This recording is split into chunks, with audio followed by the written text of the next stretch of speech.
Tá, vamos? Vamos Ou, dar. ou vamos daqui mesmo? Começou já.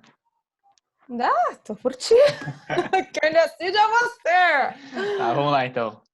E aí, Bruna, tudo bom? Tudo bem? E tu? Tá em Pelotas ou em Porto Alegre? Tô em Porto Alegre até essa semana. Depois vou curtir uns dias de férias em Vai comer Pelotas. uns doces. Vou comer uns dois. É que eu nunca Aquela faço piada isso. super...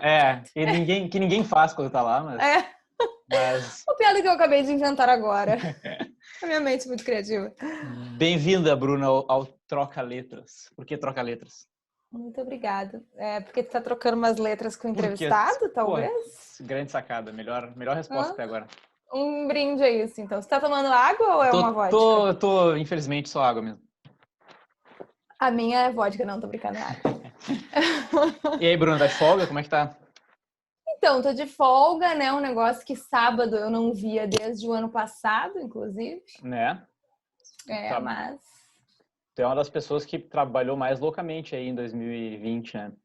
Pelo menos as que acho eu que eu conheço. sou modéstia à parte. Aquela, nem sei se é modéstia isso ou não, É. mas eu acho que eu sou. Não sei se é modéstia ou se é apenas noção, assim, da loucura que foi a minha vida, mas sim, acho que eu fui mesmo. Né? Eu tava falando outro dia com o Matheus Marques, meu amigo que tá na Globo News, e ele Aham. viveu uma coisa muito louca ano passado, que foi a pandemia estourou exatamente quando ele foi pro Rio de Janeiro lá, e, enfim, sem conhecer ninguém. Sim. E tu viveu uma situação bem diferente, mas parecida nesse sentido de ser uma experiência nova justamente quando mudou tudo, assim, né? Não sei quando é que tu começou exatamente na CNN.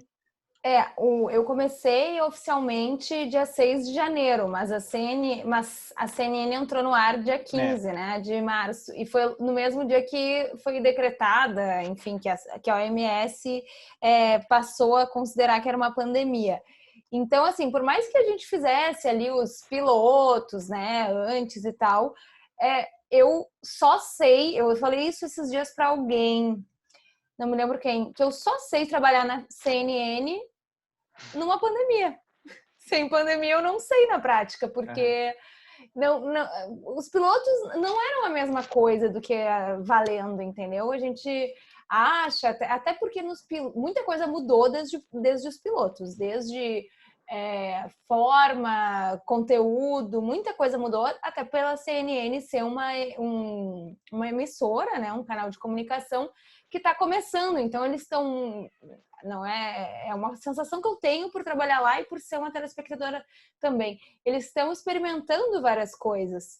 Então, os pilotos foi um período assim que a gente trabalhou, mas eu acho que serviu para mim mais como um momento para eu aprender a mexer nos equipamentos e Uhum. tal. Então, para mim, eu só trabalhei na CNN como correspondente, sozinha, Uhum. durante a pandemia. E eu acho que esse foi o grande caos da minha vida, assim, foi juntar três coisas novas, né? Trabalhar num lugar novo, que já é muito foda, assim, tipo, que nem me disseram, tu vai estar em Dublin, em Mumbai, sei lá, e tu vai dizer trabalho no SBT, que era onde eu trabalhava, as pessoas não vão fazer a mínima ideia. E se eu disser na CNN, as pessoas vão saber, né? Não importa onde eu estiver. Então, isso, trabalhar num lugar foda, que exige muita responsabilidade, trabalhar sozinha e numa pandemia.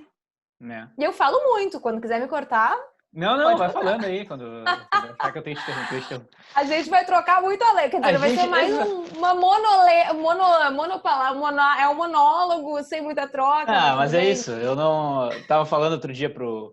O primeiro que eu fiz foi o Matheus, meu amigo. Uhum. Aí ele ia me respondendo e eu digo: não tô te entrevistando, tô conversando contigo, como se eu Sim, a gente estivesse tá conversando. batendo. Sim, que nem eu que já cheguei aqui perguntando onde é que tu Exato, tava. exatamente. Essa é a ideia. Tá ficando cada vez mais Porque natural. O Matheus vai assistir isso aqui, ele vê vai depois pensar, também. nossa, Vai esse dizer: ficou muito melhor. vamos fazer de Beijo, novo, não? Matheus. Olha só, tu. O que Se só eu tivesse pra. feito tomando vodka, talvez. Né? Teria dado uma... O que é os pilotos? É só para quem não. Ah, tá. O piloto é uma simulação do que vai ao ar, como se fosse valendo. Então, assim, o piloto é o programa, ele era feito no horário que ele iria ao ar. Me chamavam para os links, eu falava, se eu errasse, não era assim, não, vamos fazer de novo. Era Ou como se se eu estivesse no errasse, ou ar. qualquer pessoa. Era como se estivesse no ar. O piloto é uma é uma simulação do negócio ao ar para tu ir identificando problemas, o que tem que melhorar e tal. Mas Tá, mas aí nada ia pro ar foi totalmente diferente. Nada foi ao ar. Que estranho deve ser Foram, gravar tipo assim, eu acho que foi tipo um mês fazendo piloto, deixa eu pensar. Não, acho que eu na prática, acho que eu fiquei menos de um mês fazendo piloto, porque eu fui para Santa Maria fazer matéria especial da Kiss, que acabou nunca indo ao ar, porque não teve julgamento e começou a pandemia. E então eu acabei ficando menos tempo até fazendo, mas era isso, é um negócio que nunca foi ao ar. Eu me lembro até que foi numa época que rolou alguma treta, que eu acho que foi de uma igreja que era meio charlatã, que meteu uma propaganda dizendo que tinha um óleo que salvava do coronavírus. Ainda na época não era essa coisa absurda que já é há 10 meses, mas era assim, é um negócio que tá começando aí a incomodar outros países e tal. E aí essa igreja, tu deve ter feito isso, essa igreja fez uma propaganda lá, um flyer, não sei se é flyer, mas foi um flyer virtual, eu não sei o nome para isso, que eu sou uma pessoa velha no corpo de uma pessoa que também não é tão jovem, né? Sim. E aí dizia, é um óleo que cura o coronavírus. E aí eu fui entrevistar a delegada, eu acho que é isso a história. Eu tava conversando com a delegada para apurar as informações e aí eles queriam que ela desse uma entrevista ao vivo, no piloto. E aí eu falei, como é que eu vou convencer a mulher a parar seu trabalho de delegada de polícia para dar uma entrevista ao vivo num programa que não existe? Que não existe, Aí eu falei, gente, eu não sei o que fazer deles. Aqui tá dando super certo, as pessoas até vêm aqui, daí eu, bom, ok. Mas daí no fim não rolou, não sei porquê, não me lembro, acho que não foi necessário e tal. E deu tudo certo. Mas depois do advento do Zoom, especialmente, eu comecei a fazer todas as minhas entrevistas pelo Zoom. Ah, é? E deu certo, assim, desde... Não, maravilhoso. Até hoje eu faço, direto. Eu acho que funciona bem. Eu até tava falando pros outros, assim, que eu só me arrisquei a fazer esse podcast, por exemplo, porque tem isso, essa possibilidade. Claro, já existiu o Zoom antes, mas já é um formato aceito pelas pessoas, né? Tipo, a gente se acostuma. Eu vejo muito podcast que é feito assim, e eu escuto, a qualidade é muito boa. Eu ouço um que se chama Calcinha Larga, que eu tô viciada, inclusive. Do que é? E elas fazem... então, calcinha larga é uma referência ao fato de que elas viraram mães e agora elas não querem mais usar calcinhas sensuais, elas querem usar calcinhas largas. E aí começou falando de maternidade e depois passou para relacionamentos. Elas meio que falam de tudo relacionado ao mundo feminino, mas o principal é que é muito engraçado. Tipo, eu não sou mãe e eu achava o máximo, incrível, assim. Mas igual, acho que toda mulher, assim, e até todo homem, tem alguns episódios que até todo homem poderia ouvir. E enfim, elas começaram fazendo esse podcast, gravando, acho que num estúdio, mas aí veio a pandemia e agora elas fazem ele inteiro no Zoom. Eu acho ótimo, pra mim. Quando teve a troca, assim, foi um pouco impactante, né? Que dá pra tu notar. Mas eu acho que é uma questão de costume. E eu acho que, e eu vou te dizer que eu acho que não só podcast. Eu acho que entrevista por Zoom, por mais que a qualidade não seja tão boa, né, quanto uma entrevista que tu faz ao vivo com uma câmera e tal, já foi normalizada. A pandemia vai acabar, a entrevista com o Zoom vai ficar para vida. Com Zoom, com o Skype. Eu uso o Zoom porque eu esqueci a senha no meu Skype e nunca mais consegui na vida. Tu acha que vai continuar? Eu acho que sim. Tomara, né? É muito prático, entendeu? A gente está vivendo um momento que o jornalismo ele está tendo menos dinheiro, não só pela pandemia, mas também pela ascensão de outras redes sociais que servem como meios de comunicação. E então, cada vez mais, a gente vê as rádios, as TVs, as emissoras diminuindo. E eu acho que essa é uma forma muito boa de tu economizar. Né? Tu não precisa deslocar uma equipe toda e tal, Baraná. Meu sonho é um dia, depois que a entrevista contigo for ao ar, a conversa contigo for ao ar, eu vou bombar, vou ficar muito rico. E aí eu vou ficar muito famoso. Isso graças a mim, que não sou rica nem famosa, mas tudo bem.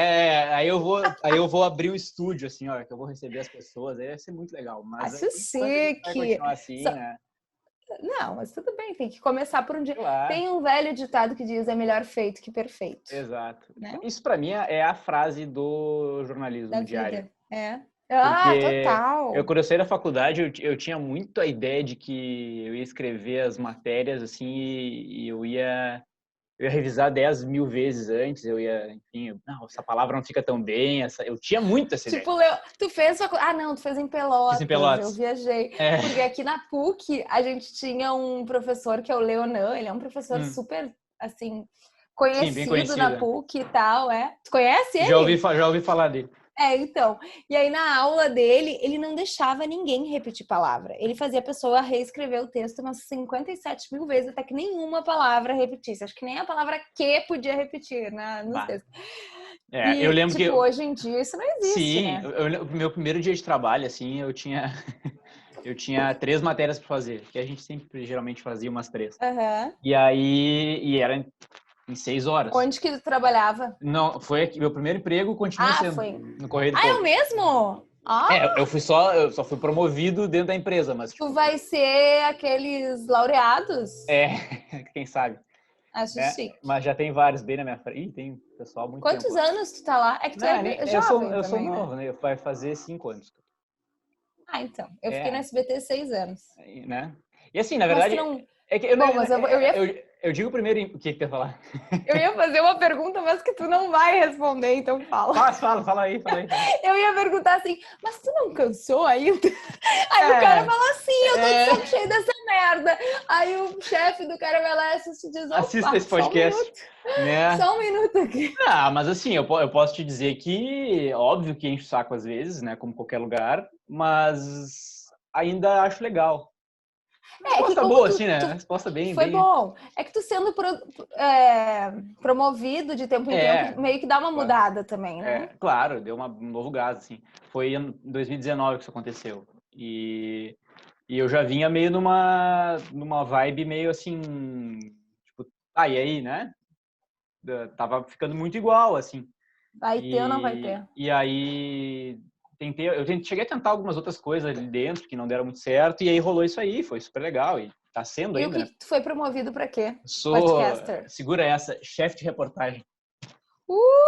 Hein? Chique, Eu achei só, chiquérrimo. chique, né? Mas agora tu fica trabalhando no ar-condicionado ou tu continua indo dando rolê no calor? Muito mais no ar-condicionado. Tem isso Tem suas também. Isso vantagens. aí Eu já virei a pessoa velha que antes eu dizia, eu amo ser repórter porque eu gosto de trabalhar na rua. Agora eu já virei a pessoa velha que diz, eu quero o ar-condicionado. Uhum. Ainda mais uma gatinha. É uma gatinha ou um gatinho? Ai, querido. Ai, que fofo. Mas é um bebê? Ele tem 4 meses.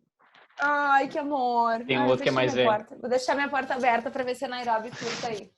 Eu já vi Pra a eles tua. fazerem amizade. Boa. Ai, peraí que eu tive que tirar o fone aqui, deu.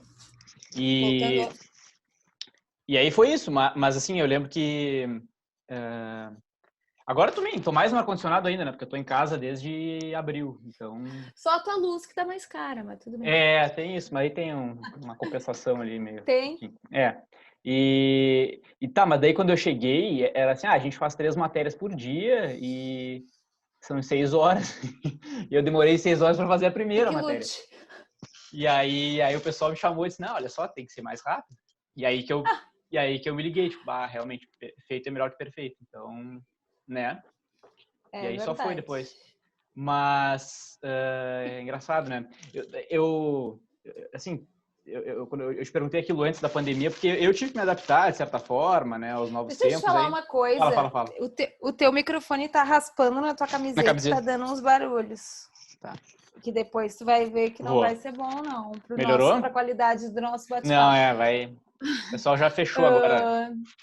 Agora, agora eu queria contar uma coisa bombástica, como ganhar 20 mil por mês. A gente tinha 8 pessoas, agora a gente tem 4. Mas beleza, fala pra elas aí que tá... Não, é melhor 4 tu quiser. Bom, a gente pode ter até... Bom, no mínimo o meu marido, minha mãe... Claro, minha família também vai, tua namorada, não sei se já virou namorida também, né? Virou. Aqui é o nosso lar aqui. Mas eu acho que quando a gente já se conheceu, tu já tinha ela como namorada, né? Não agora já virou aqui um arquivo confidencial. Não morávamos ainda, isso foi durante a pandemia. A pandemia fez essa coisa maravilhosa, que separou quem tinha que separar e uniu quem tinha que unir. Exatamente. Isso aí. Quem não se matou, quem não se... Ai, que horror. Não, no sentido simbólico, assim. Né? Quem não se aguentou mais. Tem gente que eu acho que meio que não se aguentou mais. É verdade. Né? Mas não foi o nosso caso, felizmente. Vários casais. Fiquei chocada até. Uhum. Mas... Eu tirei totalmente, não, total, né? É assim eu mesmo. nem lembro mais. Essa aí, eu também não. Mas assim, Tá, voltando, eu te perguntei dos pilotos. Ah, sim. Porque eu queria saber, na verdade, a gente tinha conversado já sobre a CNN, mas eu não te perguntei como que surgiu a possibilidade, assim. Tu estava no SBT há um tempo, como tu disse. Eu sabia que tu era bem feliz lá, né? Pelo que tu uma vez tinha me falado, que tu estava curtindo bastante o que tu fazia. Mas daí, como é que foi, assim? Então, menino, deixa eu te contar. Assim, ó, o que acontece? Eu acho que a minha grande, não sei se dá para dizer sonho, mas a minha ambição na carreira era eu trabalhar como repórter de uma emissora relevante, de uma grande emissora em uma capital. Uhum. Essa era a minha ambição. Nunca tive assim a vontade de ser apresentadora. Quando eu comecei a faculdade eu queria ser, sei lá, correspondente internacional, mas isso, como eu sou uma pessoa canceriana é uma pessoa família que não vai conseguir morar longe da sua família, então eu já aceitei que não vai rolar. Sim. Aí, quando eu fui contratada no SBT, antes de eu ser contratada, eu fiquei 2 anos de freela, né? Um freela fixo, assim. E aí, quando eu fui contratada, eu fiquei muito feliz. Eu me lembro até hoje do dia e tal. E eu tava muito feliz. E foi assim, a partir daquela contratação, teve uns 3 anos que foram, tipo, maravilhosos. E rolaram muitas oportunidades. Tipo assim, eu comecei a fazer... Eu era a repórter que fazia matéria para Eliana. Eu fiz férias do repórter de rede, eu apresentei jornal, eu fiz grandes coberturas, que foi quando a gente se conheceu lá no caso Bernardo. Então, assim, eu tava me sentindo assim voando, sabe? E aí, só que aí o que acontece? Em algum momento eu comecei a sentir que eu tava meio estagnada, que fazer as grandes coberturas eu já tinha conseguido isso, sabe? Eu fiz a do Bernardo, eu fiz a da Chapecoense, que eu fui para Chapecó. Enfim, aí eu comecei a sentir que eu precisava de algo a mais, de um desafio novo. E aí um dia eu chamei o meu chefe. O meu chefe no SBT, ele foi meu chefe na Band quando eu era estagiária. Então, na verdade, eu comecei a trabalhar em telejornalismo com ele. Então, ele me conhece há muito tempo. Eu brincava que eu era uma pupila dele, inclusive. Sim. Uhum. E aí, quando eu comecei a ter essa sensação, eu chamei ele e falei, eu queria saber quais são as minhas chances de crescimento aqui, porque eu tô começando a... Daí ele falou que, de fato, via que eu já não tava com aquele brilho no olho e tal. Embora, mesmo que eu não tivesse com brilho no olho, eu sempre dei o meu melhor possível, sempre, assim, porque eu sou uma pessoa muito... Eu tenho gana, sabe? Eu brinco que a minha mãe... Eu nasci do DIU, né? Minha mãe usava DIU, então eu brinco que eu tinha tanta gana... Eu tinha tanta gana que eu fiz o DIU não funcionar, entendeu? É isso não aí. Funcionou, Não funcionou, DIU de cobre, mas tudo bem, vamos lá. Isso faz 32 anos. Não, vamos levar fé aqui. Se a tecnologia melhorou, a gente não sabe, mas fica a dica. É. E aí, eu nunca usei DIU porque eu fiquei um pouco traumatizada com isso. Mas, meu Deus, eu já saí falando 300 assuntos. Quem clicou aqui pelo jornalismo, esquece. Esquece, gente. A gente tem que ir pra falar de DIU, de métodos anticoncepcionais. Aí eu tenho essa gana, né? Que, como eu falei, eu sou uma pessoa super modesta, né? Só que não.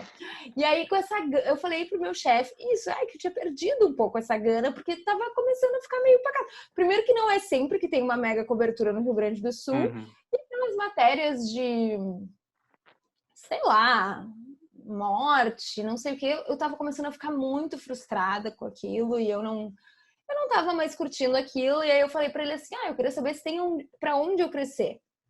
E aí ele disse assim, sendo super realista, não. Ele disse, nesse momento não tem pra onde tu crescer, tu sabe que a gente é pequeno e tal, eu gosto muito de ti, do teu trabalho, mas se tu quiser tentar algo maior, tu tem todo o meu apoio. E aí ele falou, quem sabe tu vai pra São Paulo, no SBT de São Paulo e tal. Daí eu, beleza. Aí fui pra São Paulo, eu tirei umas folgas lá e fui pra São Paulo. E aí eu fui em várias emissoras em São Paulo, a CNN não existia ainda, mas já estava em processo de criação, mas não fui na CNN. E aí fui em várias emissoras, meio que não brilhou nada e eu voltei muito frustrada, achando que em São Paulo eu ia trabalhar tanto quanto, talvez mais, ganhar talvez um pouco mais, com um custo de vida muito mais alto, e aí eu ia me frustrar mais ainda. Então eu tava meio que num momento de o que eu vou fazer da minha vida. Aí, bom, enfim, não rolou São Paulo, fiquei em Porto Alegre, já tinha até elaborado um plano para sair do SBT em 3 anos, em 2 anos, eu nem me lembro mais. E aí, do nada, um diretor da CNN um dia me mandou uma mensagem no WhatsApp e eu sabia que o meu chefe já tinha falado com esse cara, porque o meu então chefe tinha me dito, tem um amigo meu que é chefe da CNN e tal, ele tinha dito, manda teu currículo, aí eu mandei, segui todos os protocolos de enviar para seja@cnnbrasil.com.br, para quem quiser enviar o seu currículo. Opa. E aí fiz isso. E aí eu acho que o empurrãozinhozão do meu chefe foi determinante, né? E aí, acho não, eu tenho certeza, porque quando eu liguei e falei com o diretor da CNN, ele disse pra mim assim, quem te indicou foi teu chefe, então não é pouca coisa. Aí eu falei, pois é. Aí eu falei, e aí foi isso. E aí quando isso rolou 2019 a proposta, ainda, ou já 2020? Guri, deixa eu te dizer, isso foi em dezembro, não. Isso foi acho que em novembro.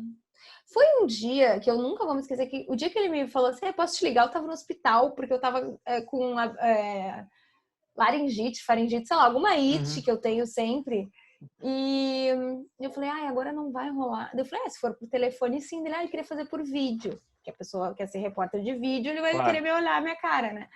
E aí eu falei, por vídeo não vai rolar que eu tô no hospital. Aí ele, sério, o que aconteceu? Aí eu, não aconteceu nada, é só porque, né? Sim. Enfim, e aí foi isso, só que eu acho que foi em novembro isso, porque aí ele disse, seria para começar a partir do dia 6 de janeiro, e aí eu me lembro que foi uma correria, assim, para eu calcular se valeria a pena, para eu tomar essa decisão, para eu conversar com meu marido, com a minha mãe, com minhas amigas ali do SBT, porque no SBT eu tinha amigas que até hoje são algumas das minhas melhores amigas, eu fiz ali, sabe? Depois de adulto, a gente vai fazendo umas amizades um pouco mais diferentes, né? E aí, pra mim, foi um pouco doloroso nesse sentido, porque eu amava trabalhar lá no sentido das pessoas, eu adorava, achava o máximo. Eu chegava, a gente conversava, ria, mas eu, como profissional, me sentia estagnada e assim, eu acho que o nosso meio, se tu fica estagnado, seria inviável a possibilidade de eu não ser demitida em alguns 2 ou 3 anos, ou 4, sei lá, ou quando eu fizesse 35 ou 40, sei lá. E aí eu não ia ter nada para fazer.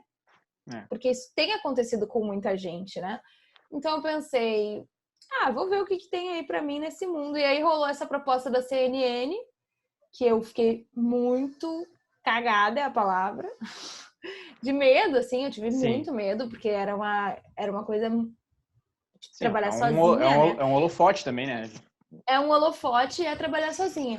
E essa coisa de trabalhar sozinha é muito engraçada, porque quem começou isso aqui no Rio Grande do Sul foi a RBS, né? Já tinha alguns repórteres antigamente, aquelas muito velhas, né? Mas não sei se era do teu tempo, que chamavam Abelhinha? repórter que é abelha, exato. Aquela que faz toda uma introdução e o cara vai lá e corta a introdução, aquele mistério que eu tava botando, assim.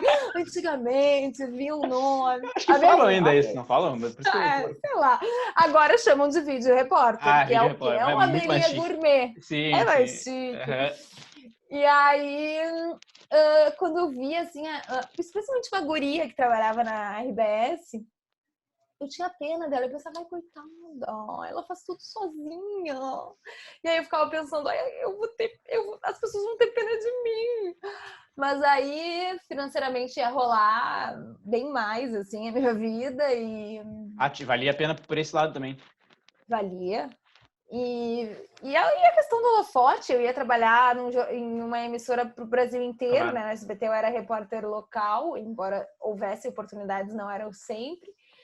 E aí bom, vamos ver o que vai acontecer. Aí eu conversei muito sobre essa decisão com o meu chefe, inclusive. Ele disse, e ele me deu o meu então chefe, né, da SBT, ele me deu um super incentivo que ele disse assim, porque aqui eu faço tudo, né? Eu sou produtora, eu sou repórter, eu apuro, como eu uso um tripé com o celular, eu meio que sou câmera também, então é tudo eu, né? E aí ele disse pra mim assim, Bruna, na prática tu já faz tudo quase. Tu dirige o cinegrafista, tu diz o que tu quer pra ele, tu produz quase sempre as tuas pautas. E aí ele me fez ver que, na verdade, eu já meio que era uma abelhinha. Tipo, de fato, eu não fazia ali as imagens das matérias, mas eu orientava muito os cinegrafistas. E quando eu faço matéria na CNN, normalmente eu tenho o cinegrafista, né? Que daí eu chamo um freela. Então não ia ter um impacto tão grande. Inclusive, inicialmente, a minha ideia era chamar de freela justamente o meu cinegrafista do SBT, que é uma pessoa que eu adoro, que é o Rocha, e que é muito bom. Só que aí veio a pandemia, ele é do grupo de risco e até hoje. Sim. A gente fez uma vez antes, em janeiro, assim. Ah, tá, mas quando é uma coisa produzida, tu tem um cinegra daí. Sim, daí eu chamo um cinegra. Quando é uma coisa... Mas assim, tem é que ser raro, uma coisa, sabe? Tá, e aí Eu no não geral... fecho muita matéria. No geral, tu é o celular. É o celular. Tá, Vou te mostrar aqui minha maravilhosa... Vamos mostrar o nosso maravilhoso. Ele tá meio... Ai, ó, é esse tripé, que daí vem... Ah, bela luz aqui aí. Aqui a luz. Aí aqui vem o celular, ó. E era isso. Daí conecta o microfone, é claro. Tá, tem um microfone profissíssimo. Eu sei que tu... porque esses dias eu vi teu stories, que eu acompanho sempre. Adoro! E aí tu falou que tu achou legal essa função toda, né, de fazer, mas que tu preferia ter uma equipe. Então. O que ainda faz falta? Esses dias eu tava pensando isso. Sabe que esses dias... Eu vou ser bem sincera. Acho que foi ontem que eu pensei sobre isso. Que eu acho que eu já não prefiro mais ter uma equipe. Aquela louca. Não, é que assim... Eu mudo bastante de ideia, né? É uma coisa que... Faz parte do meu ser. O que acontece? É que o que eu sinto mais falta mesmo é de ter alguém para produzir as coisas junto comigo, tipo, apurar. Porque às vezes é muito sobrecarregado mesmo, sabe? Quando tem algo tipo caso Carrefour. Ah, sim. Foi foda, sabe? Foi muito pegado, foi um negócio que foi... E não foi assim, teve o Carrefour e o resto das coisas não. Teve Carrefour, teve eleição, teve jogador do Inter que fez vídeo dizendo que tinha drogado uma guria, entendeu? Teve um monte de coisa no mesmo, tudo ali. E tu sozinha? E eu sozinha. Não, e aí eles, foi muito louco nessa época, até eles chamaram a Carol Aguaidas, que ficou de freela, assim, me ajudando, mas praticamente, essa coisa da apuração, de ficar em cima, de ter a responsabilidade, e mesmo que não tivesse, eu sou assim, entendeu? Eu não ia, tipo, agora acabou o meu horário, eu não vou mais trabalhar, sabe? Eu não consigo ser assim, acho que jornalista é muito difícil ser assim.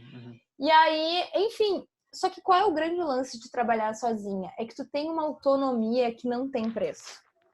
Sabe? Assim, claro, eu atendo, eu faço meu horário, eu começo a trabalhar na hora que eles determinam e tal. Mas, tipo assim,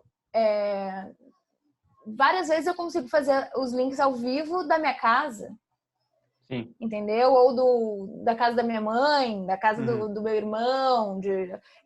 Domingo, eu estou dando esse exemplo para todo mundo, que foi onde eu acho que virou minha chave. Domingo era aniversário de 40 anos da minha família. E era da minha família. Dos meus pais, aniversário de 40 anos do aniversário de casamento. Foi fundada. A minha família foi fundada há 40 anos. Tipo assim, meu irmão surgiu e fundou a minha família.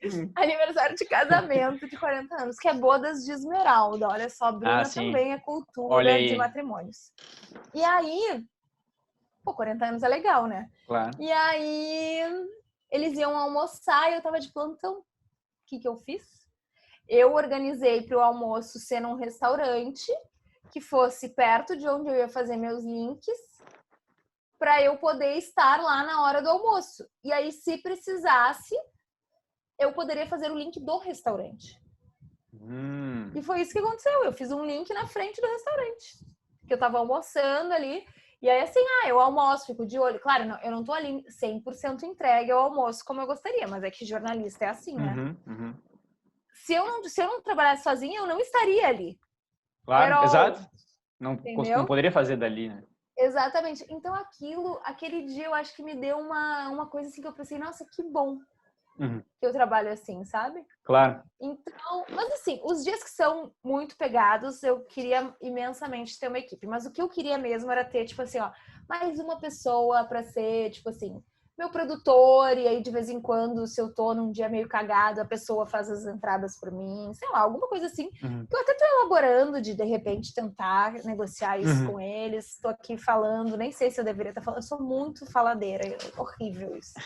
Eu deveria ter guardado isso pra mim, mas eu acho que mas tudo bem. Eu acho que as pessoas não entendem, porque eu tive essa reflexão algumas vezes, assim, tipo, claro que no meu caso é muito mais simples fazer sozinho, porque é texto, então é mais tranquilo. Mas existe uma equipe, tem um fotógrafo, pelo menos, enfim. Motorista. E eu acho que em muitos casos, se não tem mais ninguém, eu consigo fazer melhor, entendeu? Então, e aí tem essa vibe também, só né? que tem que cuidar. Eu entendo que porque às vezes eu falo isso e como assim? Tu tá dizendo que fotógrafo pode ser descartado? Não tô dizendo isso. Não. Eu só tô dizendo que para algumas coisas não precisaria. E é mais fácil eu estar sozinho, eu vou conduzir entrevista melhor, eu vou, sabe? E se tiver uma equipe junto, enfim, eu fiz, na verdade, até meu TCC na faculdade foi meio sobre isso, assim, sobre as ferramentas digitais e possibilidade de fazer as coisas sozinho. E aí eu lembro que eu usei um cara que falava muito isso, assim, que às vezes ele era um cara que cobria zonas de guerra e tal. E ele dizia que chegando sozinho numa família lá que tipo tinha sido destruída, coisa e tal, se ele chegasse com uma puta de uma equipe, com uma puta de uma câmera, a entrevista não rendia tanto, entendeu? Ele não conseguia chegar onde ele chegava sozinho. Quem é que falou isso? Eu acho que é Kevin Seitz o nome dele. Porque eu tive lá na CNN, a gente fez um curso com o Luiz Nashbin, sim. que ele é um vídeo repórter super famoso aqui no Rio Grande do Sul. No Rio Grande do Sul, puta que pariu. No Brasil. No Brasil. A pessoa não consegue aqui. Rio Grande do Sul é um país pra mim. Aquela louca. O Sul é meu país. O Sul é meu país. O Sul não. Bom, sei que o Sul seria legal, daí Santa Catarina seria. Não, tá aí. Mas daí seria ruim se tivesse Paraná, porque o Paraná, na verdade, é melhor que o Rio Grande do Sul. E aí a gente já tá, tipo, o pior estado do nosso país. Entendeu? Mas tudo bem, vamos lá. Olha como eu sou louca, eu já entrei num outro. Luiz Nashbin. E aí ele deu um curso para nós e ele falou exatamente isso, que tem momentos que é melhor estar só tu e uma câmera ali, que vai ser mais natural. A pessoa não vai estar com uma luz na tua cara, entendeu? Não vai ser o enquadramento perfeito, não vai ser a luz perfeita, mas vai ser a entrevista perfeita. E aí é melhor feito que perfeito. Porque talvez se a pessoa tivesse com todo aquele esquema nela, assim, talvez ela não fosse tão natural quanto ela é. E aí ele mostrou, né, várias formas de fazer, foi maravilhoso, assim, foi o que fez eu quebrar um pouco aquele meu medo de que as pessoas tivessem pena de mim. Eu pensei, cara, dá pra fazer um trabalho foda sendo sozinho, o que é o que ele faz? Ele já fez até Globo Repórter sozinho, sabe? Então, eu pensei, bom, é isso aí.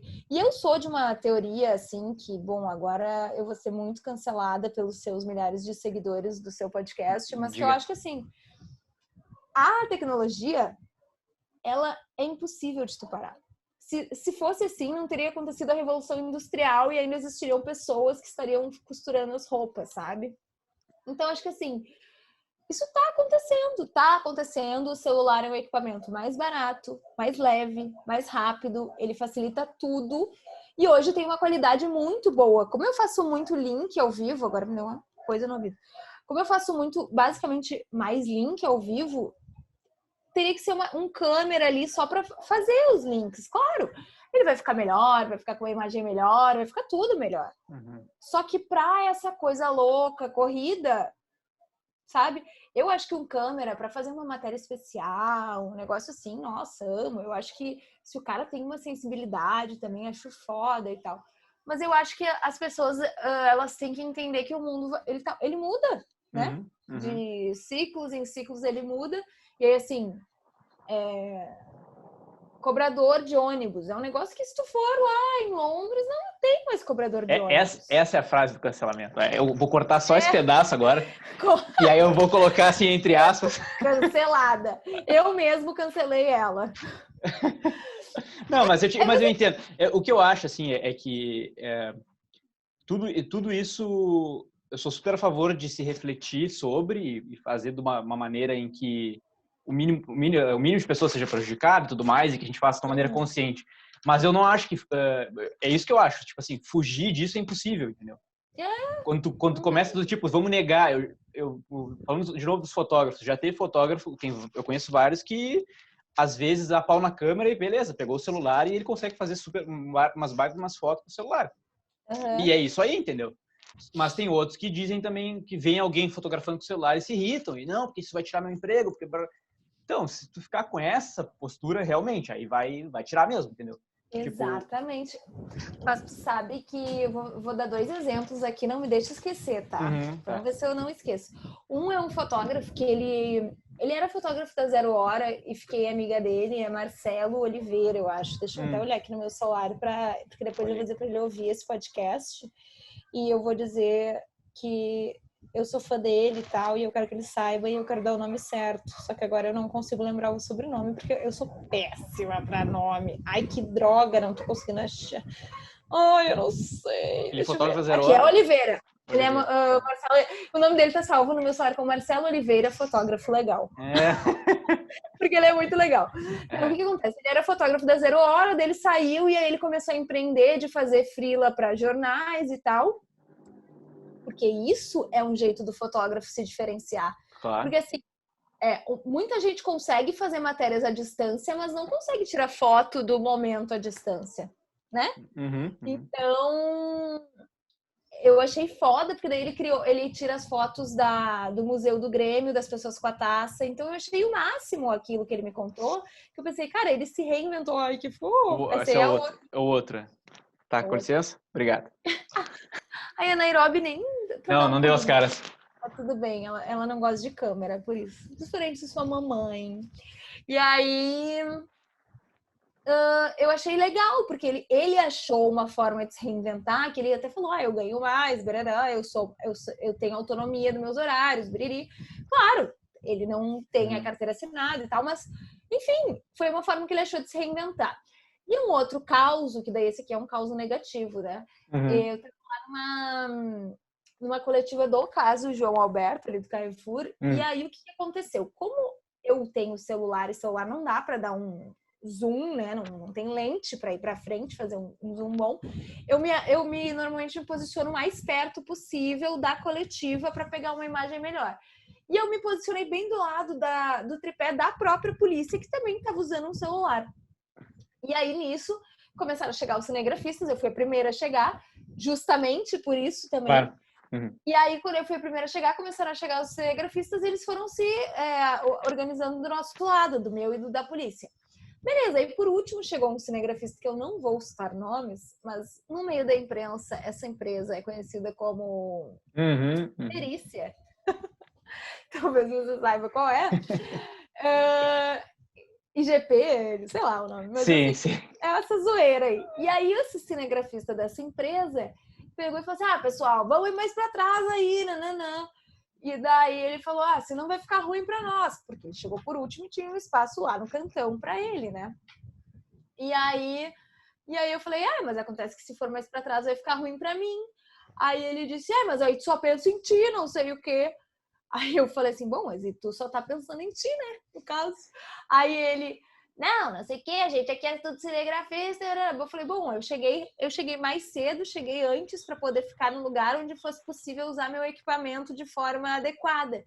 E ele disse assim, e tu não deveria nem estar falando, porque tu nem cinegrafista tem. Sério? Isso tudo na... Isso tudo no meio da coletiva, no rolê ali, entendeu? Nossa! E aí eu assim, gente, daí na hora o que eu pensei, mas não falei porque eu faço terapia e a minha terapia ela serve pra gente engolir o sapo e pensar, vou me vingar um dia, que elas não, tô brincando, não é pra se vingar, mas tipo assim, o que eu pensei foi assim, ó, não tenho hoje, mas às vezes vou ter e você não é um dos que eu vou chamar. E nem quando me pedirem indicação, entendeu? Eu achei ele um grosso escroto. E assim, ele é de uma empresa que também não tem motorista, ele dirige. E aí eu poderia ter dito assim, bom, e tu tá tirando os empregos dos motoristas, e aí, sabe? Mas não, fiquei quieta. E nesse mesmo dia, por outro lado, eu uso o microfone com fio em coletiva para não dar interferência, né? No microfone sem fio.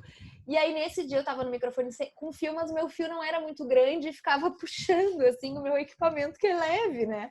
Sim. E aí, um outro cinegrafista, que esse eu vou dizer o nome, que é o Cris Mello, da Band, pegou e me emprestou um cabo maior para eu poder usar.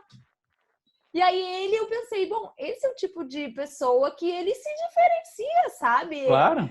Não vão... Quando a profissão de cinegrafista for só para os melhores, ele vai estar lá. O cara que está aqui me azucrinando, é isso que eu acho. E eu acho que o jornalismo é assim também. Quando o jornalismo for algo que só quem é... E eu não digo isso nem de ser só profissional, é ser gentil, ser educado, tratar as pessoas com respeito. Tipo assim, pô, o cara chegou por último, quis botar a banca. Eu tava assim, eu falei, pô, eu cheguei aqui cedo pra pegar um lugar legal, parará. E aí o cara, sabe? Então é isso. Dei 2 exemplos bem opostos. Um que foi lá, se reinventou, e outro que tá nesse ranço, porque a profissão dele tá sendo consumida pela tecnologia. Só que é a vida, a gente vai fazer o quê? Ignorar que a tecnologia existe?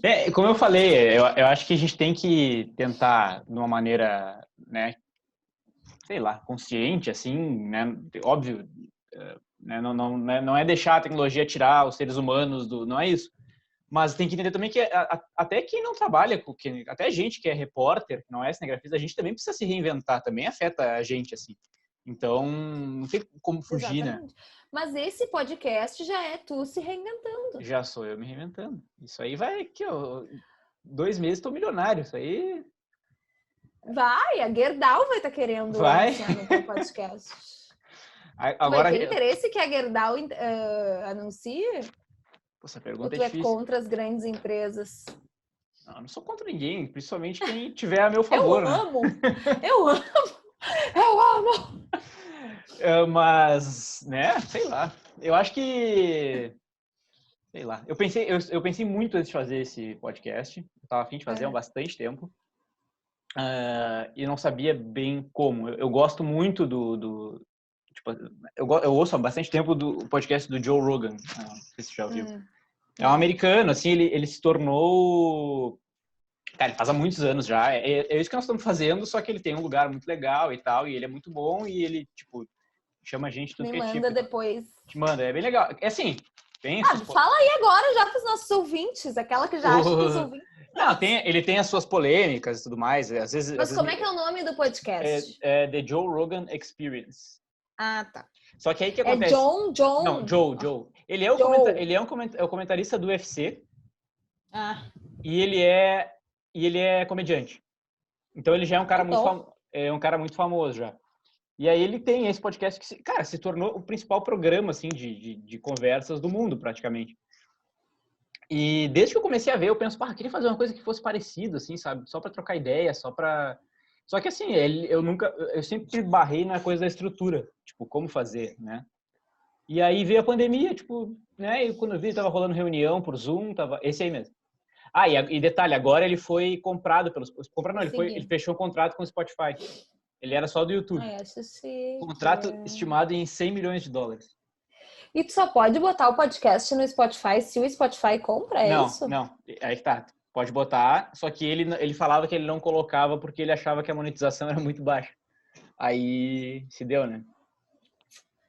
Mas assim... É que ele é famosão, né? Mas mas assim, eu não espero chegar nesse nível em menos de 3 meses, entendeu? Eu acho que... bem sensato. Né? Mas, por exemplo, ó, eu vou lançar... Eu tava olhando o teu Instagram agora. Ai, sério, isso foi muito bom. É que tu me pegou desprevenida. Tu tá com, ó, tu tá com 9.624 seguidores. Precisa de 10 mil pra fazer o arrasta pra cima, né? Então, eu vou segurar isso vai aqui esperar até tu chegar em 10 mil. Arrasou, fechou. Tá combinado. Eu vou até, assim, tentar ser mais presente. É que o meu problema de engajar as pessoas no meu Instagram é que às vezes eu não tenho saco. Esses dias um cara, ele mandou mensagem assim, ai, tu não está postando stories, tá tudo bem? Eu falei assim, tipo assim, o Brasil está uma merda, o mundo está caindo, eu não tô afim. Mas eu não falei isso, eu apenas, tipo, dei um likezinho ali, não tô afim. Tu meio que tem um público no Instagram, né? Isso é muito louco. Eu acho que o meu Instagram, ele é meio assim pra entreter as pessoas, porque eu não falo coisa muito séria. Aliás, às vezes até falo, na real. Eu acho que ele é um pouco de tudo. Mas eu quero só voltar pra história de tu ter começado, que vai ser uma coisa super profunda agora que eu vou dizer. Pega o lencinho, aquelas notas, obrigada. Não, porque tu ter me chamado para fazer esse podcast me deu um incentivo, porque eu tô com um projeto de podcast com 2 amigas. Que quando a gente depende de outra pessoa, a gente depende de outra pessoa, né? É aquilo de trabalhar sozinho ou não. Mas aí eu pensei assim, ele tá fazendo um podcast sozinho, eu poderia de repente fazer também. Eu já tive aí esse insight. Eu tive, já pensei em nome, já pensei em tudo. Foi uma coisa que veio assim, já pensei em formato, já pensei em tudo. Então, quem sabe esse nosso papo vai ser uma sementinha para um futuro projeto. Que daí, de repente, você pode ser o meu convidado. Pode ser. Vai demorar um tempo. Famoso. Vai demorar um tempo para eu ter 10 mil seguidores, mas, né? Eu vou. Mas me dá 2 semanas que. Mas sabe, isso de fazer com amigos isso foi a primeira coisa que eu derrubei, assim. Era uma coisa que me prendia também. Desde a faculdade eu tinha meus amigos do jornalismo que eu sempre pensava que o dia que eu fosse fazer alguma coisa ia ser com eles. E aí na faculdade rolou tipo um projetinho ou outro assim, e tipo, e nunca ia, não que fosse dar certo, mas nunca ia para frente porque alguém pulava fora, alguém não podia. E aí eu sempre fiquei nessa, pô, a gente vive na era digital, tem tanta coisa legal surgindo. Eu vou me sentir meio mal se passar 15 anos e eu ver que eu não tentei fazer nada, assim, sabe? Nenhuma, tipo, sabe? E aí eu me dei conta, pô, eu tô esperando pelos meus amigos, assim, que não vão fazer, entendeu? E aí um dia eu falei pro meu pai, você tá comentando, porque os guris nunca querem fazer e tal, e ele, nunca faz nada com teus amigos, ele disse. Essas coisas tem que fazer sozinho. É verdade, né? Vamos fazer sozinho, então. E aí foi isso. Amigos. Dois deles já. A gente ama vocês, mas. 2 deles negócio da parte. 2 deles já participaram aqui. E aí foi muito rápido. Só convidei, vamos participar. Eu também sou tua amiga. Tu também. Sim. Não da faculdade. Pode ser considerada. Por enquanto, só amigos. Com certeza. A gente criou uma amizade. Nada como uma cobertura filha da puta pra tu criar um grande vínculo de amizade eterna. Aliás, eu conversei, a última pessoa que eu conversei aqui foi o Tiger Jank, meu amigo da Bandeirantes. E aí ele me perguntou qual era o meu ponto alto da carreira, não sei o quê. E aí eu falei, ponto alto não sei, mas coisas que foram marcantes, assim, eu falei dessa cobertura. Que foi muito, né? Nossa, pra mim foi muito chocante. Pra mim, até hoje, é a que mais marcou, assim. Pra mim, o que eu acho que foi o que mais eu fiquei perturbada, assim, sabia? Quando eu voltei pra Porto Alegre, assim, eu tive uma crise de choro. Eu também. Você também? Pra mim foi muito foda aquilo. Foi muito, assim, intenso. Quando rolou a morte dele, do menino Bernardo, porque as pessoas aqui talvez elas não estejam entendendo o que a gente tá falando. Se referindo. Quando rolou a morte do Bernardo em Três Passos, eu não cobri isso. Eu não me lembro exatamente por que talvez eu estivesse em... Quando é que foi? Tu se lembra o ano? Do julgamento ou do... Da morte. 2013. Então, em 2013 eu trabalhava em Lajeado. Então, eu não cobri a morte. E, normalmente, quando tinha alguma coisa, algum desdobramento do caso, quem fazia era repórter de rede. E tanto que o Andrei, que na época era repórter de rede do SBT, estava lá. Só que aí eles concluíram lá no SBT que seria uma cobertura maior, que seria legal ter alguém para atender as demandas também do jornalismo local.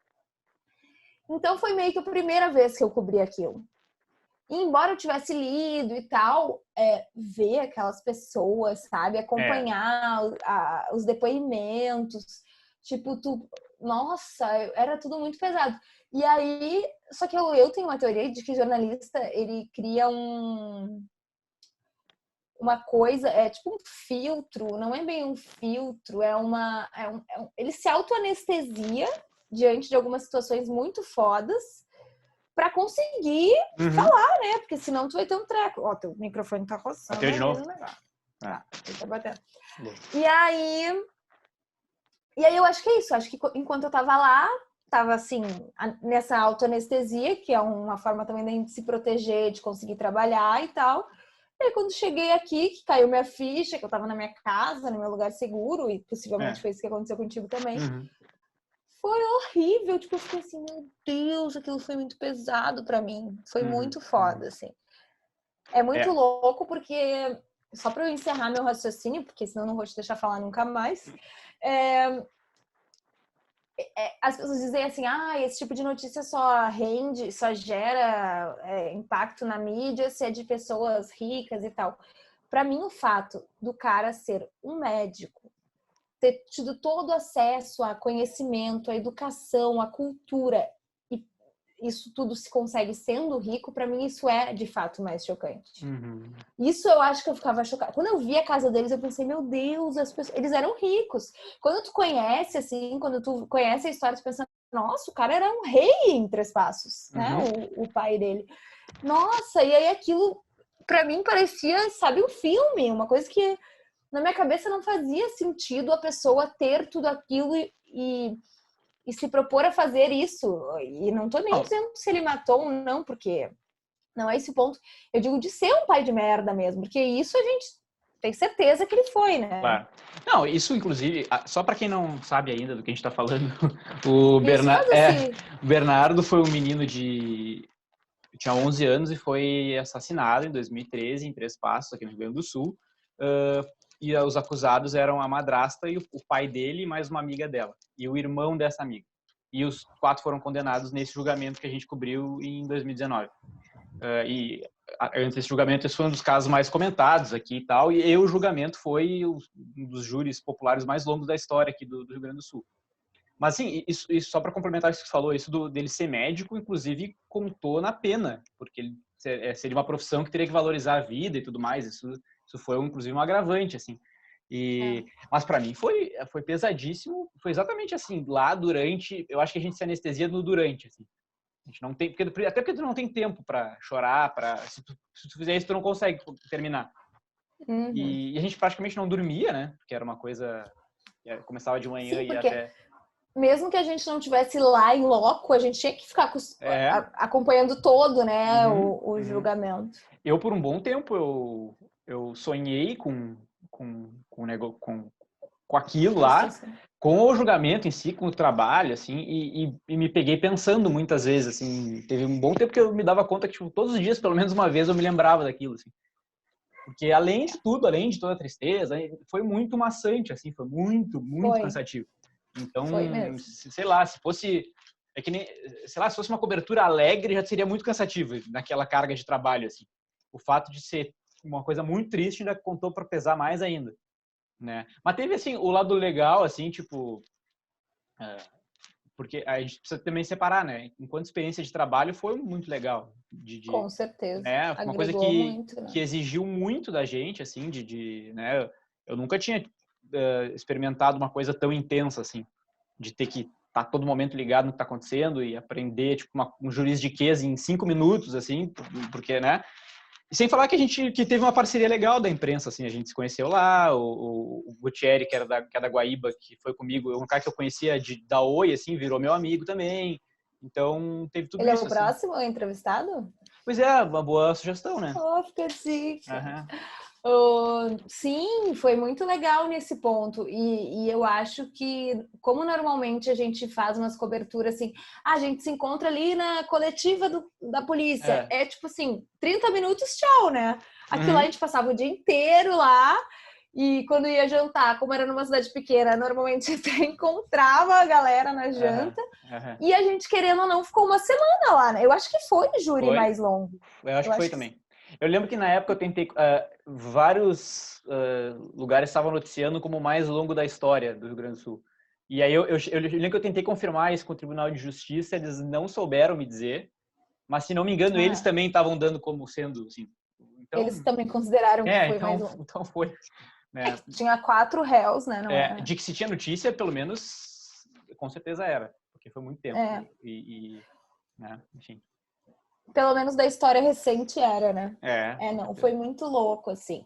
Mas foi muito intenso, mas com certeza essa parceria que acabou... eu conheci várias pessoas, assim, porque tu também deve ter isso, ainda mais que tu é mais novo que eu, mas tipo assim, a pessoa ouve rádio há vários anos, né? Antes de eu ser formada em jornalismo, eu já ouvia, por exemplo, o Eduardo Matos na Gaúcha. E aí foi muito legal, porque lá eu já via ele e tal, mas primeiro que eu não sou tão... Eu sou um pouco tímida, né? Por incrível que pareça. Cresça que parível. E aí eu não chegava numa pessoa assim, que tipo, sabe? Eu tinha assim aquele pequeno tabu. E aí lá, conheci ele, achei muito legal. Foi uma coisa que a gente acaba tendo mais acesso às pessoas. E aí é isso. E aí a gente se ajudou e desde então a gente se ajuda, sabe? Isso eu acho muito legal. E agora eu trabalhando sozinha, só para finalizar, porque eu já sempre digo que eu só para finalizar, eu não finalizo. Agora eu trabalhando sozinha, ter criado esses vínculos está sendo muito importante também, entendeu? É isso aí. Eu acho que foi muito... Isso é uma coisa que me chamou bastante atenção lá, assim. Praticamente não existia competição entre ninguém, assim. Todo mundo se ajudou. O Eduardo Matos, que tu falou, é um cara que tinha experiência com julgamento, ele já tinha feito... E eu lembro que ele me ajudou muito, assim. Eu nunca tinha falado com ele, entendeu? E ele era da concorrência, enfim, não tinha... Eu lembro de uma pessoa só que era meio assim. Eu também lembro de uma pessoa. Não, mas deixa quieto. Talvez seja mesmo. Provavelmente. Não vamos nem mencionar o nome. Vamos mandar aqui no chat, porque quando eu ouço no Calcinha Larga, que elas estão falando uma coisa que elas não podem revelar, elas dizem, vamos falar aqui no chat. E agora eu vou ser essa pessoa. Fala, mandei. Mandei. Não era essa. Não? Ai, não, então. Mas essa também. Eu não tinha lembrado. Parei. Então, já são 2. Aí foi. Não, essa pessoa eu até achei acessível dentro da sua possibilidade. Eu achei. Vai ver que foi comigo, então, sei lá. Ela não foi com a tua cara. Não foi. Acho que ela não gostou de mim. Ela é feminazi. Agora sim eu vou ser cancelada. Não, mostra a camiseta agora que vou Aí, pronto, tá feita. Na verdade é isso, E aí ela... Não, é que essa pessoa aí, o que me chamou a atenção, primeiro que eu achei que ela não entrosou muito e ela tinha uma preocupação... mais velha, né? E ela tinha uma preocupação... Não importa quem, eu não tô falando nome, mas na real não importa quem. Ela tinha uma preocupação em dar furo. Ela tinha mesmo. Só que assim, não era impossível isso. Não era o momento. Ela nem, por mais que ela tentou várias vezes, ela não conseguiu, porque não tinha como dar furo ali, porque era todo mundo cobrindo a mesma coisa que estava acontecendo na nossa frente, assim. Não tinha como alguém passar uma... Então, né, beleza. Lá, deixa eu te contar uma, então, que eu adoro essa história. Fofoca, né? Agora a gente começou o momento fofoca. O mundo que lute. Falando de julgamento. Quando rolou o julgamento do Massa Crítica, que o Massa... Sabe a história do Massa Crítica? Porque eu achei muito bom fazendo. A história do Massa Crítica é a seguinte... em 2000 e alguma coisa, 2010, 2011, por aí... Não, 2010. Eu acho que foi 2010. Rolou... Tempo. Não, foi 2011, eu acho. Ou no fim de 2010 ou no início de 2011. Rolou o seguinte. Tinha um grupo de bicicleteiros, de ciclistas que faziam protestos, né, pelas ruas de Porto Alegre. E aí um dia eles estavam lá fazendo sua manifestação, que eles não andavam no canto da rua, eles ocupavam a rua, porque de fato era uma manifestação, né? E aí um cara foi lá, tava com o seu carro e passou atropelando um monte, vários, enfim. E aí isso foi gravado, foi bem numa época que estava começando essa coisa de tudo ser gravado, né? Então acho que chocou muito. E ai, Jesus, não tô conseguindo me sentir confortável nessa cadeira. E aí, enfim, esse cara é o Ricardo Neis, né? Que ele era era, né? Eu acho que ele não é mais funcionário do Banco Central, enfim. Ele atropelou os caras, ele tinha um Golfe preto e tal. Então, isso foi muito simbólico no sentido de ser carro contra a bicicleta, enfim. Isso aí causou alvoroço total no Brasil, por causa especialmente de ter a imagem. E aí, quando rolou o julgamento dele, que foi em 2016, acho que foi 2016 ou 2017, né? Eu lembro. Fiz o meu então chefe, que é esse que eu já contei a história que eu gosto muito, falou: eu quero propor de alguém fazer uma matéria especial sobre esse caso pra gente dar antes do julgamento. Beleza, fiz ali uma microsérie, na verdade eram 2 reportagens. E quando eu terminei, eu falei, a gente, óbvio, já tinha tentado entrevistar exclusivamente o Ricardo Neis, porque ele estava em liberdade, estava esperando o julgamento em liberdade. E só que o advogado disse que não ia rolar e tal, beleza.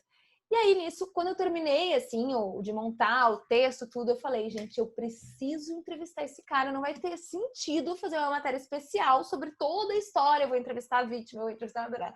Eu entrevistei todo o universo e não vou entrevistar o réu. Tipo, eu precisava, sabe? Bom, enfim, eu acabei me esforçando mais, assim, eu não vou revelar aquelas... Teve um colega meu que disse assim, a gente sabe por que tu conseguiu entrevistar ele, né? Insinuando que eu tinha conseguido, porque o cara queria dar em cima de mim. Tá brincando, sério? Juro, O cara falou isso? Um esquerdomacho. Nossa. E aí, só que não foi por isso, foi porque assim, como eu me envolvi muito na história, eu acabei conhecendo pessoas e pai, e ele, de alguma forma, achou que poderia ajudar, né? Porque, na real, o advogado não faz nada que não ache que não vai ajudar, né? Então, consegui entrevistar o Ricardo Neis. Só que o que acontece? O julgamento era numa quarta-feira e a matéria iria ao ar segunda e terça. Só que eu fiz essa entrevista na sexta. E aí eu consegui a entrevista, tipo assim, às 5:30 da tarde, tinha conseguido fazer. E aí a editora-chefe na época, ela disse assim, vamos mudar alguma coisa dessa entrevista hoje, porque ninguém consegue falar com esse cara e a gente conseguiu e a gente vai dar, porque vai que no final de semana dá a louca dele, ele resolve que dá entrevista para todo mundo, pelo menos a gente vai dizer que a gente conseguiu uma exclusiva. Deu, beleza. Daí a gente deu na sexta, assim, alguma parte meio cagada, assim, que foi feita na correria, melhor feito que perfeito, e beleza. E aí, nas matérias de segunda e terça, foi direitinho, ali encaixou e foi do caralho. Assim, foi uma das matérias que eu achei que ficou mais bem feitas da minha vida, mais perfeitas, porque não foi apenas feita. E aí, no sábado, depois que aquele briefingzinho da entrevista tinha ido ao ar, uma repórter da Zero Hora me mandou uma mensagem, do nada, uma pessoa que eu nem conhecia quem era. E aí ela falou assim, oi, tudo bem? Eu vi que tu entrevistou o Ricardo Neis, como é que tu conseguiu? Aí eu falei assim, então, na TV não é o repórter que produz as coisas, né? A produção, então eu não sei.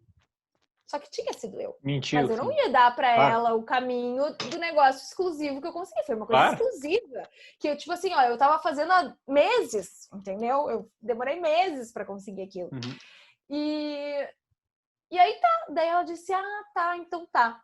Na segunda ou na terça, quando saiu uma matéria na Zero Hora, saiu assim, Ricardo Neis não fala com a imprensa. Isolado há não sei quantos anos, ele não dá entrevistas.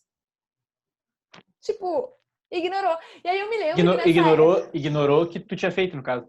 Sim, ignorou. Ela que veio me pedir o caminho e aí ela simplesmente... Eu achei isso extremamente antiético, porque assim... já que ele não deu entrevista pra nós, ele não dá pra ninguém. Faz de conta que ele não deu pra ninguém. Fizeram isso. Nossa, eu fiquei muito puta. E aí eu me lembro que na época tem um amigão meu que trabalhava na Zero Hora, que é o Caetano. Tu conhece ele? Não sei, Caetano do quê? Caetano Freitas. Acho que não. Acho que não. Ele trabalhava na Zero Hora nessa época. E aí eu fui falar com ele. Eu falei assim...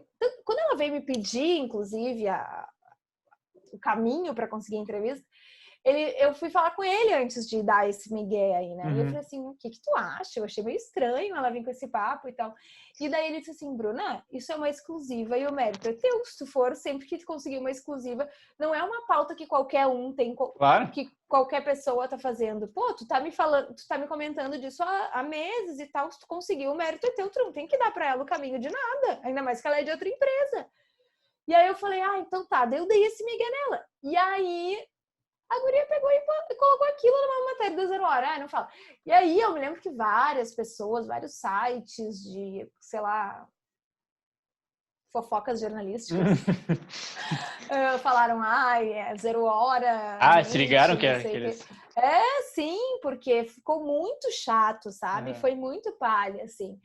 E isso eu não acho legal, assim, sabe? Eu acho que, tipo, sei lá. Hoje em dia, eu nem sei que fim deu essa criatura. Não sei o que faz. Eu conheço, assim. será? Vou botar aqui o nome também. Mas eu acho que tu não vai conhecer, porque tu é muito jovem, querido. Não sou tão jovem assim. Eu nem sei se é esse o nome dela exatamente, mas é algo assim. Não, realmente, não conheço. Escafedeu já. Tchau. Nunca vai ser convidada para vir aqui. Nunca! Imagina se ela é convidada.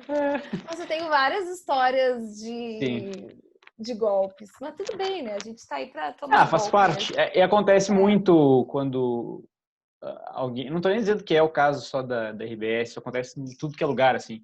Quando tem algum grupo muito forte, assim, a pessoa trabalha para um lugar que costuma dar todos os furos e acho que, ou por um lado, não aceita bem que levou um furo, que não conseguiu, e por outro acha que, tipo assim, que ela detém toda a informação.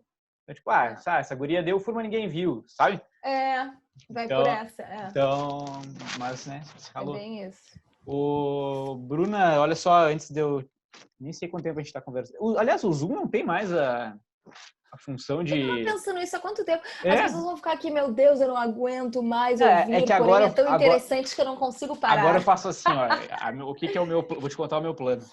Eu vou divulgar isso na íntegra, mas eu vou fazer pílulas, cortes, num canal paralelo. Aí nesse aqui a gente bomba. Então tá. Isso aí só frase chamativa, só assim... só bomba. A minha frase chamativa vai ser assim, agora é o momento da fofoca. Amor, tá. Mas não, realmente não tem mais o... Eu não sei se é porque eu fiz poucas chamadas pelo Zoom. Mas tu não consegue ver o tempo que tu tá gravando? Não, acho que não. Eu sei que passou Pessoal, quem tiver aí um auxílio pra dar pro nosso amigo Henrique. Eu sei que passou dos 40 minutos, aqueles que era gratuito. Como assim? Tu tá pagando agora? Não tô, aí que tá. Era 40 minutos de graça, né? Só que nós estamos há 1 hora falando e não cortou ainda. Até o próprio Zoom tá curtindo o nosso papo, meu filho. Inclusive, o nome do podcast quase foi 40 minutos de graça. Ia ser justamente para durar 40 minutos. 40 minutos. Aí eu ia explicar que o nome. Mas aí, no fim, não vai dar nem porque... Não. Tô aí 1 hora agora já era. Olha só, antes que eu esqueça, porque tu falou um negócio que eu achei interessante, do caso do Carrefour. Tu falou que deu a confusão com o Cinegra e tal, mas como é que foi fazer esse dia só tu? Então, no dia, o João Alberto ele morreu na quinta-feira de noite e na sexta, né, foi a história. Na verdade, o que aconteceu foi que logo de manhã, quando eu senti que o negócio ia longe, eu chamei um cinegrafista. E daí, nesse dia, eu trabalhei com um cinegrafista. Esse cinegrafista, inclusive, foi o Rossano, ele trabalhou muito mais como um apoio do que fazendo imagens mesmo, sabe? Porque aí ele participou do protesto comigo, ele ficou lá no protesto e tal. Que aí teve um protesto super violento aquele dia, né? Não sei se tu chegou... Bom, tu não deve ter coberto, porque agora tu só fica no ar-condicionado. Algumas coisas eu cubro, mas não foi... Eu tava só na política nessa época aí, por causa da eleição. Foi assim... Eu já fiz vários protestos, mas esse foi um dos mais violentos, assim, que eu vi, porque a galera estava imparável esse dia. Nada parecia parar eles. A polícia estava, como sempre, retribuindo, ou sei lá... respondendo com bala de borracha e gás lacrimogênio e tal. Normalmente quando isso acontece, as pessoas se dispersam. Não acontecia, aquilo lá rolou assim, tipo, foi uma coisa meio em looping, assim, que não acabava nunca, sabe? Foi muito horrível, assim, foi. Claro, muito mais horrível uma pessoa ser espancada até morrer. É que foi muito revoltante, né? Foi uma coisa que... Foi foda. Isso foi outra coisa que foi muito pesada, assim, de fazer. Tá, bom, aí então tu tinha um cinegrafista daí esse dia. Sim, nesse dia eu tinha um cinegrafista. Tá. Quando eu acho que eu não vou dar conta, eu sou uma pessoa muito consciente dos meus limites. Eu acho que para tu trabalhar sozinho, tu tem que ter isso, sabe? Tu tem que ter uma consciência de que tu tem limites. Nesse dia do protesto, eu trabalhei 15 horas. Eu acho que foi o dia que eu mais trabalhei na minha vida. Nossa. Mas eu trabalhei porque eu quis. Eles disseram, tu não quer que a gente chame o filho? Eu falei, não, hoje eu quero trabalhar. Porque jornalista também tem isso, né? A gente quer estar ali fazendo um negócio que é importante. E aí, quando eu percebi ali, eu falei, bom, eu já vi que eu vou trabalhar bastante hoje, então já vou me preparar. E aí foi isso. Porque eu acho que nesses casos aí não tem... Se tu é jornalista mesmo, tu não tem essa de, tipo, vou chamar outra pessoa. Eu acho que não. Por isso que eu conheço vários jornalistas formados e que tem meio essa vibe, assim, de... Não, eu trabalho, a carga horária é essa, aqui eu não passo. Cara, na boa, assim, eu acho até que as empresas têm que ter essa, né, respeitar o horário, porque senão o troço vira uma várzea mesmo. Mas, cara, jornalista não é banco, né? Não existe isso. Não, eu acho que assim, o jornalista vai querer fazer Exato, aquilo, porque é uma coisa importante, vai ser importante para tu ter essa experiência, vai ser importante para tua carreira, entendeu? Claro. Todas as vezes que e assim, eu não vou todos os dias trabalhar 15 horas, né? Tanto é que é isso que eu até sempre falo ali pro pessoal da CNN, eu digo assim, vocês podem contar comigo sempre que tiver alguma coisa fora do normal. Eu vou ser porque eu vou querer estar lá. Claro. Porque eu sou jornalista. Agora, se é assim, primavera tá começando, bom, primavera começa todo ano, sempre no mesmo dia em todo o país, entendeu? Então, beijo e abraço. Eu nunca consegui, acho que tem que ter bom senso. A real é essa, eu nunca consegui nem entender muito bem a pessoa que tá cobrindo um fato. Não precisa nem ser tão assim quanto esse, mas uma coisa importante, assim, é que ela começou a acompanhar o início daquilo, e aí ela chegou a hora ali, ela disse, não, então tá, tchau, não tô nem aí mais, porque eu não consigo entender esse desprendimento, não, assim, sabe? Né? Porque... Sabe que termina. Não, fala, terminei. Não, termina tu. Não, eu sempre te interrompo, tu não me interrompe nada. Porque pra mim eu acho que é uma coisa natural, assim, sabe? Da profissão, assim, é que nem, sei lá, vou fazer uma comparação esdrúxula aqui, um médico tá no meio da cirurgia, assim, tipo, terminou o horário, deixa o cara aberto. A cirurgia demora 24, sabe? Porque tem cirurgia que demora horas, né? Aí ele vai deixar o cara aberto na mesa ali, porque terminou o horário dele. Não, né? Não funciona assim. Eu acho que é um trato que tu meio que, um tratado, assim, que tu meio que assina quando tu escolhe fazer isso, assim, né?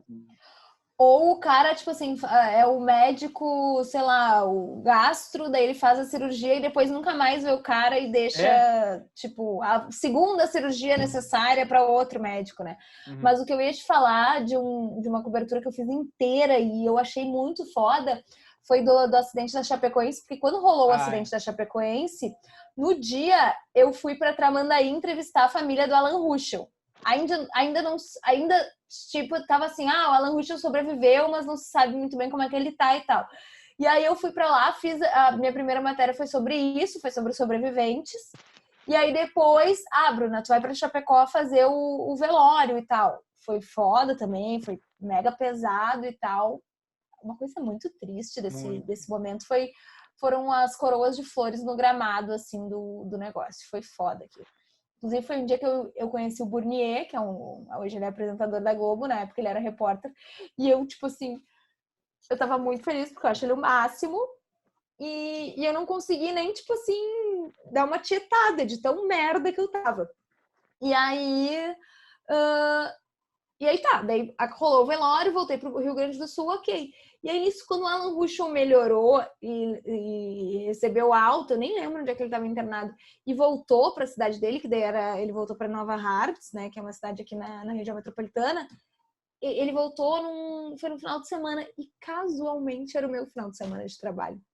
E aí eu fiz eu fiquei assim feliz de ter feito todo o ciclo dessa cobertura, porque eu mostrei desde o dia da queda, a angústia, se ele ia sobreviver ou não, o velório das pessoas que infelizmente morreram, e ele voltando para casa, que foi uma coisa, eu ficava assim, meu Deus, eu não acredito que esse cara, porque ele voltou super rápido para casa, acho que foi menos de um mês, eu ficava assim, eu não acredito que esse cara caiu de um avião e ele tá aqui caminhando e conversando comigo, sabe, era muito louco. Então, eu tenho isso. Pra mim, eu acho que se eu não tivesse de plantão naquele final de semana, eu teria pedido pra trabalhar. Sim. Só no SBT nessa época. Uhum. Isso é uma coisa, eu também não tive nem perto da experiência que foi isso, mas voltando aqui do que a gente estava dizendo, eu estava em casa quando rolou isso, esse dia eu trabalhava só de tarde, assim. Eu estava no jornal há pouco tempo, assim. E aí a minha mãe me avisou, caiu um avião da Chapecoense, mas morreu um monte de gente, não sei. Eu não tive assim, eu vou levantar, Não, a primeira coisa que eu fiz foi eu tô indo pro jornal, quero ajudar de alguma forma, entendeu? E assim como eu, outras pessoas fizeram isso também, porque né, tu não quer estar em casa acompanhando, né? Sabe, tu quer participar não e quer também, ser telespectador, tu quer claro. Tu quer ser. E além de tu querer tem também um senso de querer ajudar, porque obviamente vai ser um dia diferente, que vai exigir muita coisa e tal, então tu tem que, né? Mas é mais ou menos isso. Só pra gente terminar, agora é sério. De verdade. De verdade. Já estamos aqui com 69 mil minutos. A Bruna tem vários compromissos, ela vai entrar no ar daqui a pouquinho. Liga Não, só porque eu acho legal falar que tu teve umas experiências em São Paulo também, né? Pela CNN. Ah, sim, eu tive. O meu sonho de vida, né? Sonho de vida. Quando eu fui para São Paulo lá, eu tinha uma vibe de que eu achava assim, o lance da minha vida é trabalhar em São Paulo. Eu nasci para isso, porque sou muito boa. Eu realmente acho que eu sou boa. Claro. Eu sou muito boa. Talvez Porto Alegre seja muito pequena para mim, aquela coisa assim. Mas não rolou, né? E aí a CNN me chamou e tal, e eu já tinha meio que perdido essa vontade. Eu tinha entendido que talvez não fosse para mim e ok, sabe? E aí, enfim, daí rolou a pandemia. Uma época ali na CNN, várias pessoas acabaram se contaminando e eles precisavam de pessoas, assim, rápido, para substituir, e eu acho que pessoas que soubessem que iam dar conta do recado, sabe? Naquele momento. Pessoas muito boas. Pessoas maravilhosas. E aí foi engraçado, porque foi assim, era sexta-feira, a gente estava fazendo as entrevistas com os candidatos a prefeitos aqui de Porto Alegre. Uhum. Eu estava esperando a hora da entrevista com o Marquesan, que na época era o prefeito, né? Era o atual prefeito. Uhum. E aí a diretora, uma das diretoras lá da CNN, mandou mensagem: oi, tudo bem? Tem interesse de vir aqui para São Paulo trabalhar uns 10 dias? E aí eu falei: tenho. Nem sabia o que era. Falei sim, né? Claro. Que eu sou assim, eu sou super difícil. Eu brinquei, gente, eu sou muito fácil. A pessoa diz: oi, quer qualquer merda aqui? Eu digo, sim. Aí eu falei, sim. Aí ela disse: tá de plantão amanhã, né? Eu tava mesmo. Eu falei, tô dela. Então pode vir amanhã. Daí eles compraram minha passagem, reservaram o hotel e eu fui. E foi bem legal, assim. Eu acho que foi uma experiência muito válida para eu perceber que, na verdade, não é tão diferente de Porto Alegre, na verdade. Porto Alegre... eu acho que Porto Alegre é uma cidade, óbvio que é menor, mas ela tem umas singularidades. Não só Porto Alegre, o Rio Grande do Sul como um todo tem singularidades que o resto do Brasil não tem. Uhum. E talvez seja assim também em alguns estados do Nordeste, da região Norte, enfim, né? Eu sei do que eu vivo e de onde eu trabalho. E enfim, foi legal, porque eu trabalhei com cinegrafistas, com uma galera muito top, assim, muito dedicados, foi muito legal. E foi participar de um canal de notícias que tem notícia o tempo inteiro, né? Muito louco, assim. O dia que eu acompanhei eles falando assim, isso é breaking news, não. Eu fiquei assim, tipo, meu Deus, isso é CNN. Foi muita mulher. Que massa. Tá, mas tu não estranhou estar no lugar, porque, cara, é um lugar que tu não conhece, assim, tão bem, né? E, enfim... Ai, guri, eu não estranhei, sabe por quê? Porque Eu me adapto muito fácil, eu qualquer sou lugar maravilhosa. Lembra quando eu falei que eu era maravilhosa? É isso, cara. Não, é que assim, quando eu disse que eu sou um pouco tímida, eu tinha já ido pra CNN em janeiro lá fazer os cursos com a Chibinha e tal. Quando eu fui essa primeira vez, eu não falei com ninguém, não fiquei amiga de ninguém. Eu tava assim, ó, cagada, cheia de timidez. Só que essa vez eu já conversava muito com as pessoas pelo WhatsApp, então as pessoas me conheciam. E no vídeo eu sou uma pessoa muito. Eu só não sou assim que nem eu tô sendo contigo, porque aqui eu estou falando palavrão, mandando umas piadinhas ruins. Mas às vezes até na TV a gente manda umas piadinhas ruins. Mas eu sou uma pessoa mais, né, extrovertida, embora eu seja tímida. É uma coisa um pouco paradoxal, mas é a vida. Então, eu conhecia as pessoas virtualmente, mas conhecia. Então, eu cheguei e me senti assim, como se eu fizesse parte daquilo muito. E eu, na verdade, eu faço parte, né? Mas como se eu tivesse já super acostumada. Então, foi muito tranquilo. E uma vantagem de tu trabalhar no vídeo, que isso eu vivi na CNN, quando eu fui para São Paulo, na SBT também foi assim, é que todo mundo te conhece, né? Então, quando eu cheguei lá, era todo mundo de máscara. Eu não identificando ninguém, porque eu conheço as pessoas pela foto do WhatsApp. E todo mundo, oi, Bruna! E eu assim, quem é você?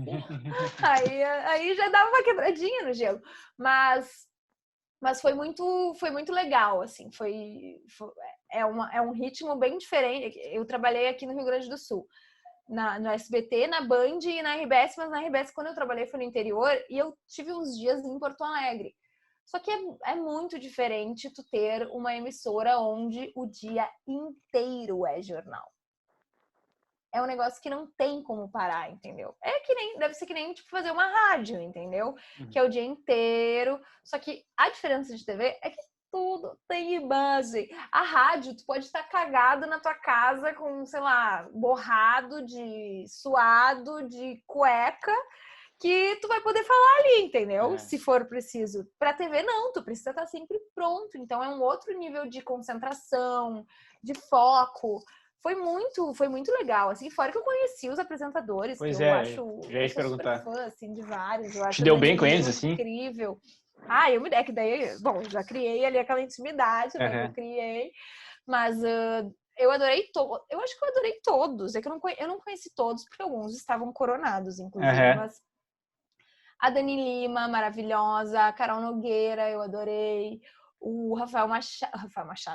Foi Machado. Rafael Colombo. Rafael Colombo. Como é que é a Dani Lima? Ela é gente boa? A Dani Lima, ela é super assim, ela é bem mais, eu achei ela séria ali, mas eu acho que ela tava num momento, que tava um momento sério, aquela justamente pelas pessoas estarem muito contaminadas. Mas ela é super acessível, ela disse assim, eu achava até que ela era um pouco meio metida, né? Eu pensava, ela deve ser legal só na TV, ao vivo ela deve ser metida, porque não existe pessoa perfeita, mas ela é perfeita. A mais, né?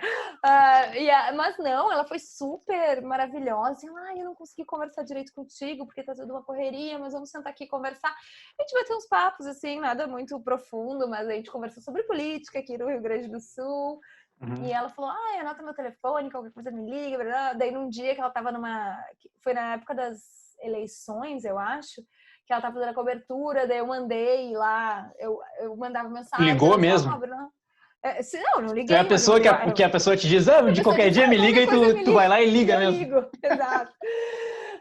Eu mandei mensagem, eu só não ligo porque eu tenho horror a falar no telefone. É um saco, né? E o que eu odeio também é áudio. Sim, no teu WhatsApp. Não mande mensagens de áudio. Por favor, não mandar mensagem de áudio. Mas mesmo assim, tem gente que vem falar comigo, a pessoa nem sabe, nem se apresentou e já me manda um áudio. Eu não vou ouvir, né? É isso que você quer. Mas é isso, muito querida. Carol Nogueira, muito legal também. O Rafael Colombo, a Elisa Vec. Quem mais que eu conhecia? A Marcela, a Luciane, enfim, todos muito queridos, muito acessíveis, assim. Legal. Muita emoção foi conhecer a Elisa, porque ela era chiquitita e não era fã de chiquititas. Sim, é verdade, é verdade. Tu era fã, tu é dessa época? Eu era muito, mas eu era muito pequeno, sim. Inclusive, eu era... Quantos anos tu tem? Eu tenho 28. Talvez quando esse podcast for ao ar, talvez mais. Talvez eu ter... Mas eu faço talvez 29. Talvez os 32, aquelas que... Não, eu faço Quando que é teu Oliver? 2 de julho. Tu também é canceriano. Eu sabia que tu era canceriano. Eu sou, mas não A gente exerço. já teve esse papo do não. Tu exerce sim, exerce. Se tu não se separou na pandemia, já é um sinal de que tu exerce. Verdade. Aí se tu pegar um ascendente, assim, canceriano normalmente é uma pessoa muito intensa e tal, que não é muito prática. Como o meu ascendente é em Capricórnio, que é uma pessoa mais prática, eu tenho essa... Por isso que eu sou meio doida, assim, eu sou paradoxal, eu sou tímida e extrovertida, entendeu? Entendi. Mas é isso. Tu não acredita em astrologia, mas... Já percebeu? Eu nem disse nada. Não, eu não acredito, mas assim, eu não sou um fanático de que não acredito. Eu também não sou fanático. Tipo assim, eu não acredito, mas... Eu acho que tem algumas coisas... Eu acho que todos nós somos formados por várias coisas e essa é uma delas. Mas com certeza não é o que nos define, né? Claro. Mas algumas coisas... Mas o pior é que eu não sou muito fanático pelo seguinte, porque eu não acredito, tá? Mas eu realmente me enquadro em tudo do meu signo. Então eu fico quieto, assim, porque... Então tu exerce, tu é um grande... Tu é o embaixador do canceriano. Então tá, ô Bruna, a gente tá pixelado já, de tão escuro que tá. Meu Deus, gravar era dia. Pede pro pessoal se inscrever aí no canal. A gente tá 1h30 já. Se inscrevam no canal, sigam nosso amigo. Eu não sou tão famosa. Ele acha que eu sou super famosa. Muito famosa. Vai bombar isso que eu vou influenciar digitalmente todos, mas se inscrevam, botem sininho, façam todas as coisas. Isso aí. Eu não sei, eu não sou. Mas foi bem, melhor do que eu fui, também não sou. Então tá. Não sou. Fechou. Foi legal? Beijos. Foi máximo, adorei, bom, né? amei. Foi ótimo. É louco isso, porque o pessoal... Tipo, se eu não te chamar... Foi uma conversa muito legal, que a gente teria se a gente se encontrasse numa pauta. Mas se não fosse um podcast, a gente nunca faria essa chamada em Zoom, né? Nunca, acho que não. Pra falar sobre mas o que a gente pode amenidades. fazer um dia é que nem a gente fez em 3 Passos, de tomar uma cerveja. Verdade. Daí a gente pode fofocar de forma mais deliberada. Podemos. Sem precisar do chat aqui. Exato. Tá bom? Valeu, Bruna. Beijo, obrigado. Tchau. Tchau.